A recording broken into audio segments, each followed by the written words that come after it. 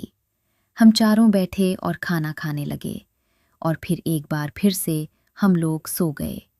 ہماری ایک بار پھر سے رات کی روٹین ختم ہو چکی تھی۔ ایک دن ہمارا مزید گزر گیا تھا۔ رات کو سوتے ہوئے مجھے اچانک سے پھر سے اپنے بیٹے کا خیال آنے لگا تھا۔ میں اپنے اس چھوٹے بیٹے کو اپنے ساتھ ہی سلایا کرتی تھی۔ میں نے اسے اپنے قریب کیا اور میں نے اس کے ماتھے پر ایک بوسہ دیا اور نہ جانے کتنی ہی دیر میں اس کے بارے میں سوچتی رہی۔ مجھے سمجھ ہی نہ آئی کہ آخر اس کے ساتھ ایسا ہو کیا رہا ہے، وہ کیوں شام ہوتے ہی رونا پیٹنا ڈال دیتا ہے اور پھر میری گود میں روتے روتے ہی سو جاتا ہے۔ خیر، میں نے اس کے بالوں میں انگلیاں پھیری اور اس کے بارے میں سوچتے سوچتے سو گئی۔ صبح میری آنکھ معمول کے مطابق اسی وقت پر کھلی جس وقت پر روزانہ کھلتی ہے۔ آج پھر معمول کی طرح سب کچھ ویسا ہی ہوا، اور آج پھر میں نے اپنے بچے کو ویسے ہی کھیلتا ہوا دیکھا تو کچھ مطمئن ہو گئی تھی، لیکن میرا دل ابھی بھی کہیں نہ کہیں آج بھی دھک دھک کر رہا تھا۔ مجھے یوں محسوس ہو رہا تھا جیسے کہ یہ ابھی رونے لگ جائے گا، یا پھر اسے نظر بد لگ چکی ہے۔ میں بہت سارے وسوسوں کا شکار ہو چکی تھی۔ آج مجھے اس کا کھیلنا بھی عجیب لگ رہا تھا۔ مجھے لگ رہا تھا نہ جانے یہ اس کے ساتھ کیا ہو گیا ہے کہ یہ رات کو اتنا روتا ہے اور پھر صبح سویرے یہ بالکل ٹھیک ہو جاتا ہے۔ میرا حذیفہ بالکل ٹھیک تھا اور صبح ہی صبح کھیلنے نکل پڑا تھا۔ سارا دن کھیلتا کودتا مستیاں کرتا رہا اور ویسے ہی میٹھی میٹھی باتیں کرتا رہا۔ میرے ساتھ آ کر چھوٹے موٹے کام بھی کرواتا رہا۔ مجھے اس پر بہت پیار آ رہا تھا۔ آج اتوار تھا اور اتوار کے روز بچیاں صبح سویرے ہی آ جاتی تھیں۔ چنانچہ آج بھی بچیاں صبح سویرے آئیں اور میرے ساتھ گھر کے کام میں ہاتھ بٹانے لگیں۔ میرا حذیفہ ان کے ساتھ بھی نٹ کھٹ سی حرکتیں کرتا، شرارتیں کرتا، ان سے پیاری پیاری باتیں کرتا رہا، اور وہ مسکرا مسکرا کر اس کے ساتھ کھیلتی رہیں۔ مجھ سے بار بار کہتی، باجی آپ کا ننھا حذیفہ بہت پیارا ہے اور یہ باتیں کتنی پیاری کرتا ہے۔ میں مسکرا کر بس ان کو دیکھا کرتی تھی، حالانکہ میرے دل میں ایک جنگ چل رہی تھی۔ مجھے سمجھ نہیں آ رہا تھا کہ آخر میرے حذیفہ کو ہو کیا جاتا ہے کہ سارا دن تو کھیلتا کودتا اتنی مستیاں کرتا رہتا ہے اور پھر شام ہوتے ہی یہ رونے لگ جاتا ہے۔ معلوم نہیں کیوں ہو رہا تھا۔ خیر، آج بھی میں خاموش ہی رہی۔ سارا دن ایسے ہی گزر گیا۔ بچیاں مغرب کے وقت مغرب کی نماز ادا کر کے مجھ سے ہاتھ ملاتیں، اللہ حافظ کرتی ہوئی چلی گئیں۔ ایک بار پھر سے میں کھانا بنانے کے لیے چولہے کے پاس بیٹھ گئی۔ میں نے آج بھی معمول کی طرح بچیوں کو درس دیا تھا۔ آج بھی میرا بیٹا میرے ساتھ ویسے ہی درس خاموشی سے بیٹھ کر سن رہا تھا۔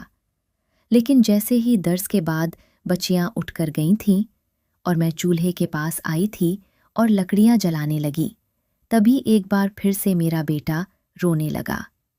اب مجھے تھوڑا تھوڑا شک ہو رہا تھا، جیسے کہ وہ میرے آگ جلانے کی وجہ سے رونے لگتا ہے۔ میں جیسے ہی آگ جلاتی ہوں اور وہ رونا شروع کر دیتا ہے۔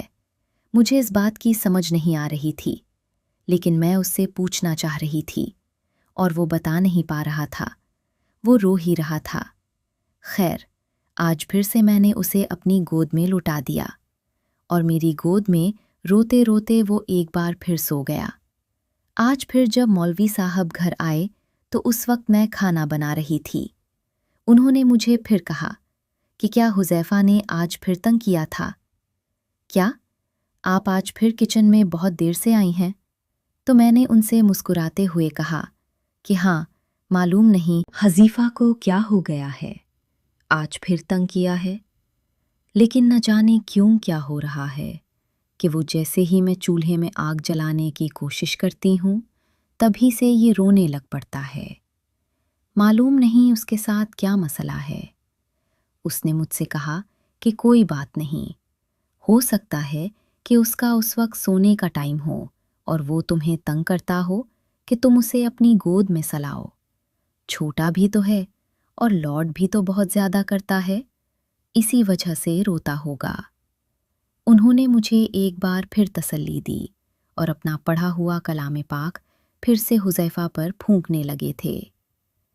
ہماری دونوں بچیاں ابھی تک بھوکی تھیں اور وہ اس وقت پھر سے اپنے بابا جانی قصباہوں پر جا کر سو گئی تھیں۔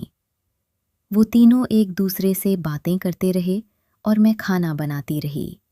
جب میں کھانا بنا چکی تو میں نے کھانا لگا دیا اور ان سے کہا کہ آ جائیے، کھا لیجئے۔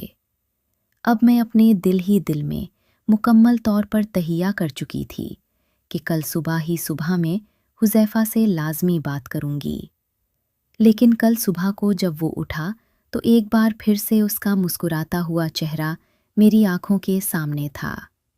مجھے اس پر بے حد پیار بھی آ رہا تھا۔ آج وہ مجھ سے ضد کرنے لگا کہ آج وہ اپنی بہنوں کے ساتھ اسکول بھی جائے گا۔ میں نے اسے منع کیا، لیکن وہ میرے کہنے پر بالکل بھی نہ رکا اور روتے روتے اپنے بابا کے پاس مسجد چلا گیا۔ مسجد میں جا کر اس نے اپنے بابا کو نہ جانے کیا کہا کہ انہوں نے اسے اسکول جانے کی اجازت دے دی۔ پھر سے میرے سر پہ آیا اور مجھ سے کہا کہ میں اسے تیار کر دوں۔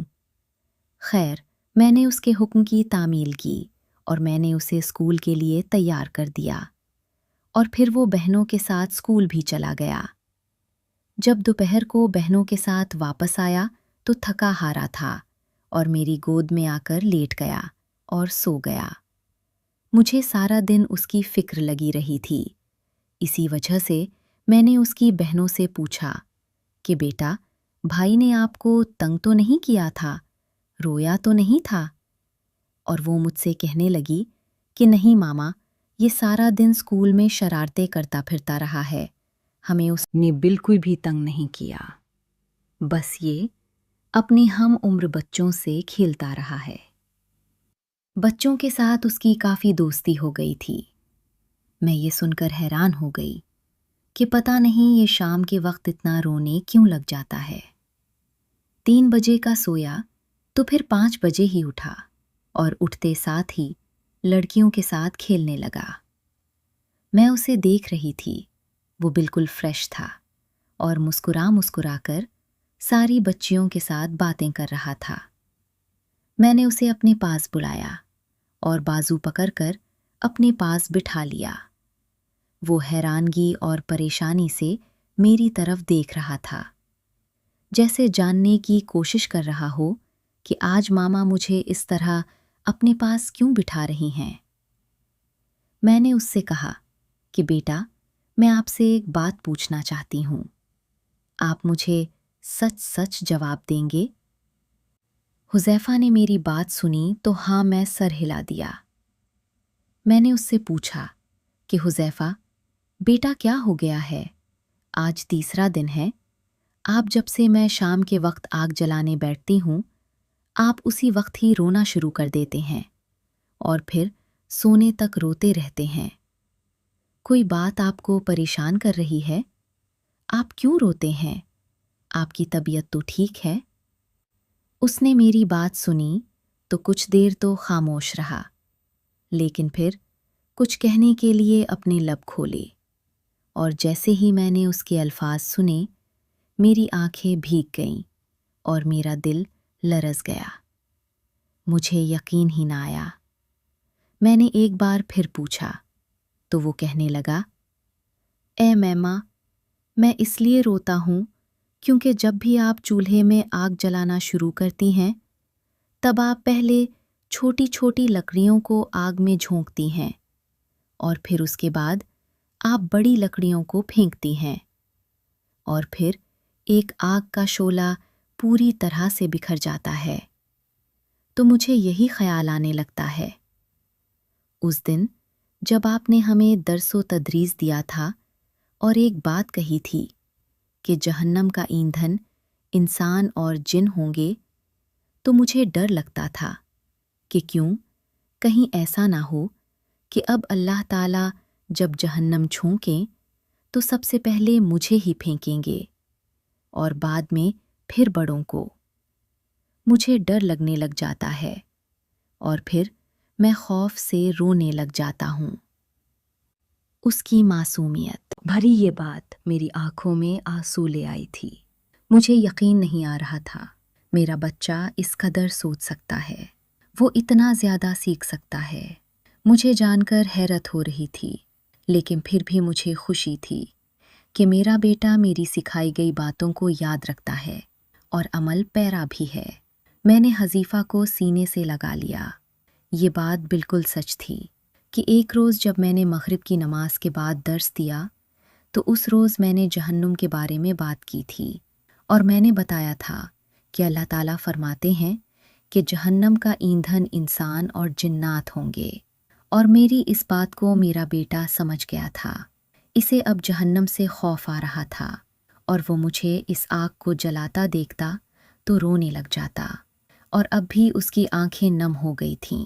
میں نے اس سے کہا کہ بیٹا آپ فکر مت کریں، آپ کو اللہ تعالیٰ کچھ نہیں کہیں گے، کیونکہ آپ بچے ہو اور بچے گناہ سے پاک ہوتے ہیں، اور آپ تو ہو ہی اتنے اچھے بچے، ماما کے ساتھ ہاتھ بٹاتے ہو، سبھی سے پیار کرتے ہو اور سبھی کا خیال کرتے ہو، تو اللہ آپ کو کچھ نہیں کہیں گے، وہ آپ سے پیار کرتے ہیں۔ میری اس بات کا سننا تھا کہ حذیفہ کی آنکھیں چمکیں اور وہ کہنے لگا، ہے سچی ماما؟ میں نے مسکراتے ہوئے کہا، جی بالکل، اللہ میاں حذیفہ کو کچھ نہیں کہتے، وہ تو حذیفہ کو بہت پیار کرتے ہیں۔ میری یہ بات سن کر وہ خوشی سے جھومنے لگا اور کہنے لگا، اللہ میاں اچھے ہیں، وہ بچوں کو جہنم میں نہیں ڈالتے، اللہ میاں بچوں کو سزا نہیں دیتے۔ وہ تالیاں بجاتا، خوشی سے جھومتا، باہر کی طرف بھاگا، جبکہ میں اسے وہیں جاتا دیکھتی رہی اور سوچنے لگی کہ چھوٹے بچوں کے ذہن کتنے پختہ ہوتے ہیں، انہیں جو بات جیسے جیسے سکھائی جائے ویسے ویسے ایک ہی بار میں سمجھ جاتے ہیں، اور آج حذیفہ کی باتوں سے مجھے یقین آ گیا تھا۔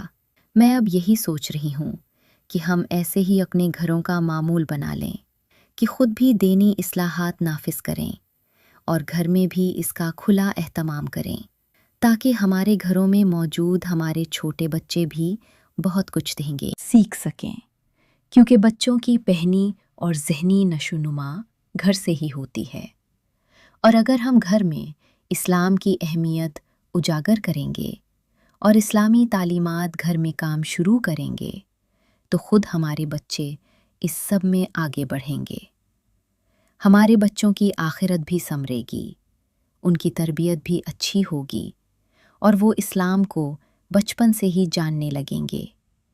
پھر والدین کے لیے بھلا اس سے بڑھ کر خوشی کی بات کیا ہو سکتی ہے کہ ان کے بچے دین کے سیدھے راستے پہ چلیں۔ اس لیے یہ بہترین لائحہ عمل ہوگا کہ ہم اپنے بچوں کو اچھی باتیں سکھائیں اور گھر کا معمول اسلامی تعلیمات بنائیں۔ ہماری آج کی یہ کہانی آپ کو کیسی لگی؟ کامنٹ باکس میں اپنی رائے کا اظہار ضرور کریں۔